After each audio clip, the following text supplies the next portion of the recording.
Aktor sekaligus YouTuber Baim Wong membagikan foto pertama anak keduanya yang baru saja lahir. Suami Paula Verhoeven itu turut mengumumkan nama lengkap anak keduanya. Hal itu diketahui melalui unggahan Baim Wong di akun Instagram pribadinya, @baimwong pada Minggu, tanggal 10 Oktober tahun 2021.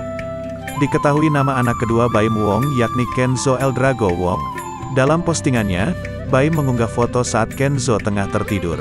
Sementara melalui keterangan foto, Baim mengucap syukur atas kelahiran putra keduanya. Ia berharap Kenzo menjadi anak yang sehat.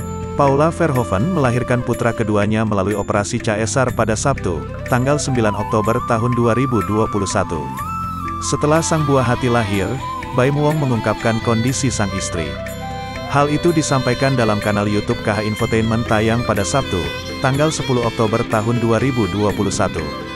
Dikatakan Baim, istrinya kini sudah bisa melakukan sejumlah aktivitas. Sekarang juga udah bisa ngapa-ngapain Paulanya, ujar Baim Wong. Baim turut mengucap syukur proses persalinan berjalan lancar. Lancar banget yang ini alhamdulillah, ujar Baim Wong.